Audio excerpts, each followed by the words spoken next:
Tout le monde est en pleine forme, je pense que vous êtes comme moi et que vous avez passé une agréable journée et une très très bonne semaine depuis que Kizaru s'est fait no-diff. C'est fait négatif diff là. Là tout le monde a pété les plombs. Là tout le monde en peut plus. Hop, je prépare tout et on va pouvoir lancer. Voilà, c'est parti pour chapitre 1096 qui se nomme Mon Petit Pumba. Donc magnifique page de couverture encore une fois avec c'est du Eiichiro-Oda. Donc forcément on n'est pas surpris, hein.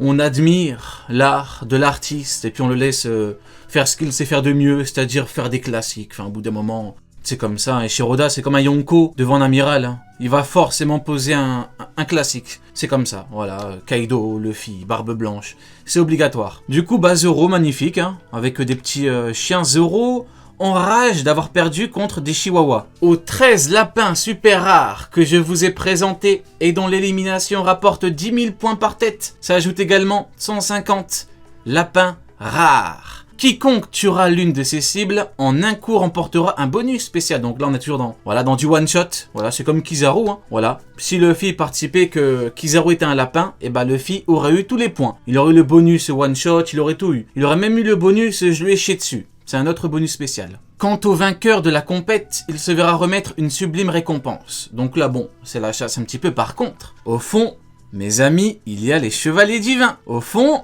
il y a les combattants. Au fond, il y a l'équipe des 5 Garling Figarland, les mecs. Et là, on est dans une dimension, vous voyez, on n'est pas comme dans la marine. Quand on parle de la marine, on dit, ok, la marine, les vice-amiraux, on souffle.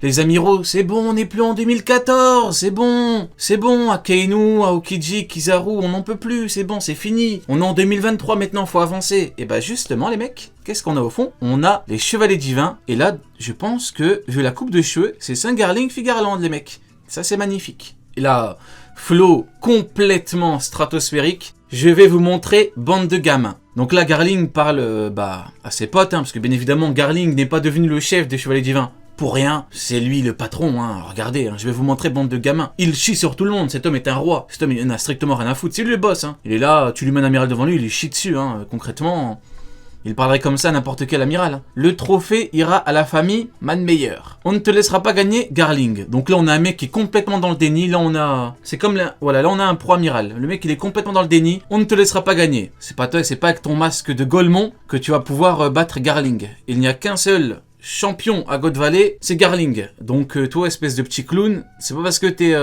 chevalier divin qu'on va être gentil avec toi. On est gentil avec Garling parce que Garling c'est le chef des chevaliers divins et que Dragon, quand il parle des chevaliers divins, il fait surtout référence au patron bien évidemment. Toi, arrête de faire le clown. Ils ne vont quand même pas faire une chose pareille. Mon Dieu! Pourvu que ce soit juste un mauvais rêve. Mais non, c'est pas mauvais rêve, frérot. C'est la vraie vie, c'est les combats, c'est la bagarre, c'est le sang, les larmes, la sueur. Il fallait être plus fort que Garling si tu voulais t'en sortir, mais tu n'es pas assez fort. Donc maintenant, tu dois faire comme le père de Pumba et prier pour qu'on vienne t'aider. Des êtres humains ne peuvent pas traiter leurs semblables comme des jouets. Mais bien sûr que si, mon frérot, bien sûr que si. Complètement dans le déni, ils aussi, ils ne peuvent pas nous traiter, mais t'es en train de te faire traiter comme une merde. Donc encore heureux qu'ils peuvent. Il est con quoi, lui. Arrêtez, vous devez respecter les règles. Excusez-moi, j'abuse. Excusez-moi, non, j'exagère. Non, je retire. Non, je suis une merde, excusez-moi. Pardon, je retire. Faut pas non plus exagérer. Arrêtez, vous devez respecter les règles. Sur ce, les 200 dragons célestes qui contenus quand tes chasseurs partiront dans 1 heure, excusez-moi. Attendez, je vais me calmer. Qu'une pitié. Ok, maintenant on a quelque chose d'autre. Quartier général de la marine. Voilà, donc là, on avait des chevaliers divins. Et là, qu'est-ce qu'on a? De la marine, donc là on commence à souffler. Pourquoi sur une île aussi reculée? Je ne peux pas te le dire, Parp, Iron Parp, mais j'ai besoin de toi. Donc là, magnifique, là on a... Kong, personnage extrêmement oublié, que beaucoup, il y en a même beaucoup qui ignorent carrément son nom. Même si rien n'est encore sûr, il ne faudra pas que les choses tournent mal. Il s'agit d'une sorte de voyage scolaire. Oh il est beau le voyage scolaire. Hein. J'enverrai pas mes enfants. Je ferai pas confiance à Kong, à Pong. Excusez-moi, c'est pas Kong hein, pour le coup, c'est Pong pour mes enfants. Hein. Voyage scolaire, ouais. Bon écoutez, j'avais pourtant bien dit qu'il ne fallait pas titiller la ruche. Quelle bande d'inconscients. Par contre, les mecs, vous remarquerez que je viens actuellement de chier sur des gens qui se font chasser comme des lapins. Et des gens pensent sincèrement que je ne vais pas chier sur Iron Parp. Les mecs réfléchissent un petit peu. Aucune pitié. Personne ne doit avoir, voilà, on doit avoir de la pitié pour personne. Tout le monde doit prendre pour son grade, les mecs. Les lapins, Iron Parp, tout le monde.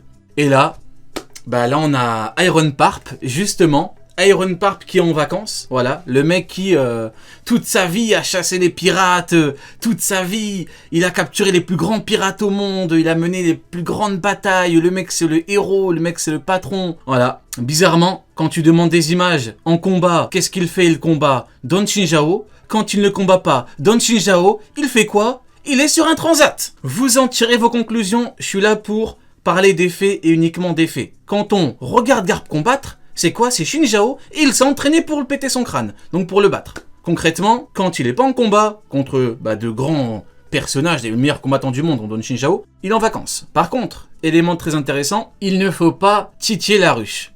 Et c'est là que vous voyez à quel point le monde est bien fait. Parce que Iron Parp dit, il ne faut pas titiller la ruche. Et qu'est-ce qu'il a fait pour sauver Kobe? Le con, il a titillé la ruche. Vous voyez ce que je veux dire? Donc cet imbécile de Parp, il dit quelque chose de vrai. Après, il le fait en fait. Il dit, il faut pas emmerder la ruche. Et ce débile, il fait quoi? Il va emmerder la ruche. Forcément, ce qu'il devait se passer, c'est passé. Tout ce qui devait se passer, c'est passé. Et on a eu quoi? On a eu Shiryu, un coup d'épée, Iron Parp, quasiment inerte, une patate Aokiji qui finit le travail inerte. Voilà. Donc, Iron Parp aurait dû écouter son propre conseil. Écoutez, qu'est-ce que vous voulez que je vous dise, hein? Il s'agit quand même du trésor de l'île des pirates. Bien sûr qu'ils vont vouloir récupérer. Où as-tu obtenu ces infos? Il me termine en vacances. Il n'en a rien à foutre, c'est une dinguerie. Je suis sûr que toute sa carrière, il a passé en vacances, cet enfoiré. C'est sûr, parce que en termes d'exploit, le frérot... vous voyez les Yonko? Les Yonko, ils ont monté des empires. Monter un empire, un vrai empire, c'est long, ça prend du temps et tout. Lui, à part Chinjao, il a rien fait du tout. Hein. À part Chinjao et Roger qui s'est rendu... Voilà, reste à voir les éléments de la ruche. Mais il est bien protégé, non? Pourquoi est-ce que tu as peur? Eh bien en fait, Roger s'en mêle, il fallait le dire plus tôt, j'y vais. C'est formidable. Ça, c'est formidable. Garp, c'est le plus gros fanboy de Goldie Roger. J'ai jamais vu un tel fanboy. Le mec, il est omnubilé. Le mec, il fantasme sur la moustache de Goldie Roger. Le mec, tu peux lui dire, il se passe tout et n'importe quoi. Il va... rien faire du tout. Tu lui dis à Roger, il fait quoi? J'y vais. Non, faut lâcher ça. Ça me rappelle quoi? Ça me rappelle le chapitre 0, parce que, bon, il y a beaucoup de clowns qui disent alors, vous avez vu, Garp, il part pour capturer Roger. Mais, les mecs, si vous n'avez pas lu le chapitre 0, dites-le nous. Parce qu'en fait, on n'apprend rien là. Dans le chapitre 0, on apprend que Garp voulait déjà Roger, donc on n'apprend rien en fait. C'est la même info. Le plus important, c'est est-il en mesure de bien combattre Roger comme Barbe Blanche? Oui, non, pour l'instant, non. Aucun élément nous confirme ça. Donc maintenant, si vous n'avez pas lu le chapitre 0, dites-le nous. Mais arrêtez de passer pour des cons comme ça. C'est en permanent, c'est toujours la même merde. C'est formidable. Bon, on va continuer. Par contre, Kong, on en parle de Kong l'escroc? Pourquoi tu pars pas? Et Sengoku, le niveau Goldie Roger, là, t'es où? Il est où, Roger? Et Zephyr, le niveau Roger, ils sont où? Le seul qu'on envoie, c'est Garp qui est en vacances, les autres ils se planquent.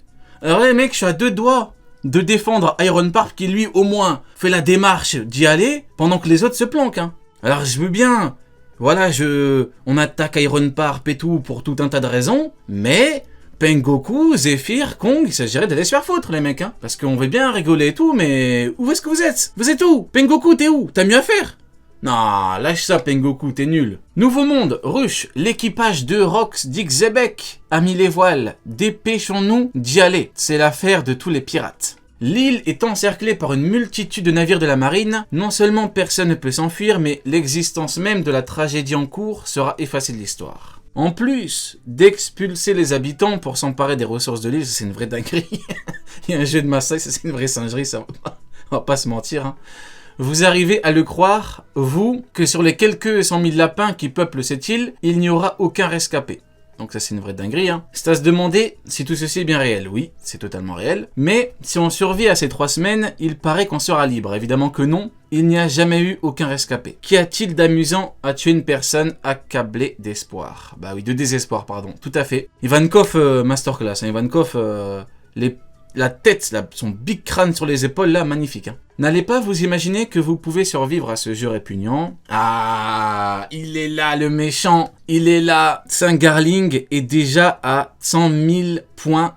Viserait-il les lapins qui rapportent le plus? Ah, il est là. Hein. Les méchants, les mecs. Hein. Le flow en personne. Le charisme. Il participe au jeu. Bah oui, il est mauvais. Bah oui, les mecs, il représente parfaitement son camp. C'est Saint-Garling Figarland, le chef des chevaliers divins au cœur bien noir. Ah oui, les mecs, hein. Maintenant, j'ai une question à vous poser. C'est quoi le pire? Lui, qui fait ce que son camp a toujours fait, bah depuis toujours, hein. Je me répète, mais c'est pas grave. Ou de grands combattants de la marine qui mettent leur puissance au service de sa cause à lui. Et qui ne sont même pas des Tenryubito. C'est quoi le pire? Bien sûr que c'est la marine, les mecs. Ironparp, Pengoku, Pizarro, Pujitora. Sans parler d'Aramaki, lui, carrément, c'est le SQ originel, lui. On parle même pas de lui. Akainu, qui prépare Diomar. Eh oui, les mecs. C'est eux les vrais débiles dans l'histoire. Au lieu de chercher à changer les choses, bah non, voilà, ça préfère rester avec les Tenryubito. Voilà. C'est bon, j'ai les mains libres. Il n'y a pas à dire, les hommes poissons ont de super mâchoires. Merci, c'est la première fois qu'on me fait un compliment. La récompense offerte pour ce tournoi est la clé de notre évasion. Oui, cette île abrite un fruit du démon exceptionnel qui permet à celui qui l'avale de se changer en dragon bleu, donc le fruit de Kaido, hein, ainsi que le fruit des coussinets grâce auquel il devient possible de propulser les autres. Ok. Si l'un d'entre nous parvient à le manger, des dizaines de personnes pourront échapper à cet enfer magnifique. Hein. Voyez, au lieu de penser qu'à soi-même, eh ben, ça pense avant tout aux autres. Hein. Donc les mecs, les vrais gentils dans l'histoire, les vrais bonhommes, c'est les révolutionnaires, les mecs. Hein. Ivankov, Monkey D. Dragon, Morley l'homme caché sur Aramaki, Sabo, c'est les vrais patrons. C'est les vrais. C'est pas la marine. Enfin, ces missions impossibles, ces fruits sont au beau milieu de l'île. Je suis une pro du vol, des écoutes et des communications. Il y a 2 semaines, j'ai fait fuiter des infos sur cette île. J'espère que quelqu'un les a reçues. La plus grande bataille de tous les temps. C'est une petite fille qui est à l'origine de ces bourbiers. C'est formidable. En tout cas, on a besoin d'un appât pour mener à bien notre plan. Moi, Pumba, avec ma carrure de 5008, je devrais pouvoir survivre plus longtemps que les autres. Et puis, je ne veux que personne meure. Yeah, bien parlé, Pumba. Rassure-toi, je ne laisserai personne te tuer. Cette île de God Valley, on la quittera ensemble. Magnifique, les mecs. Et là, ils sont là, les méchants.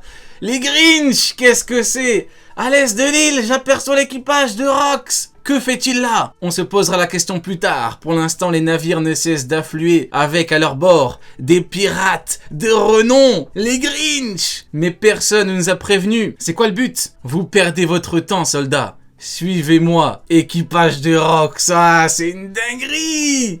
Épais, Rox. Tu nous prends pour des sous-fifres? Oui, Barbe-Viande, t'es un sous-fifre. Barbe-Viande, il est dans le déni total, ce con. Oh, excusez-moi, non, j'abuse un peu. Non, je vais me calmer un peu. Barbe-Viande, il est dans le déni de zinzin. Tu crois qu'on était sous-fifre? Mais bien sûr que oui.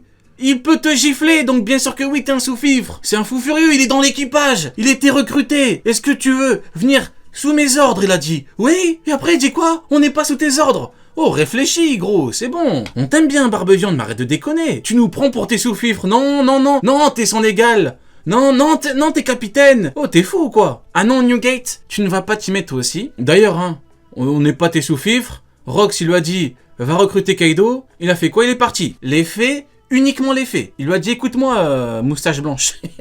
Il dit, écoute-moi, moustache blanche. Tu vas ramener un jeune qui s'appelle... Kaido, si tu me le ramènes pas, je te gifle. Il a fait quoi? Il est parti. Les faits ou pas les faits? Sur la voile, là, c'est écrit quoi? C'est écrit Barbe-Viande?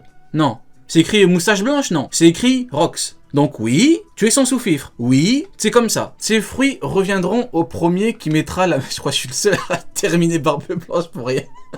Ah mais les mecs, au bout d'un moment, c'est Roger et Rox. T'es pas dans le calcul, t'es comme Garp. T'es comme Ironparp sur God Valley, t'es pas dans le calcul. Les deux patrons, c'est Roger et c'est Rox. Arrête de faire genre, il veut voler la vedette, le frérot. C'est bon, oh. Reste à ta place, t'es un sous-fifre, t'es un sous-fifre. C'est quoi ça? Non, c'est une dinguerie. Ces fruits reviendront au premier qui mettra la main dessus. Ils sont pour moi... Ah, par contre, l'image, elle est stratosphérique. Hein. C'est une dinguerie. Barbe-Viande, Shiki, Kaido, Big Mom. Vous voyez, on a toujours su que dans les Rox, il y avait tous ces patrons. Mais là, les voir, c'est une dinguerie. C'est pas pareil. Hein.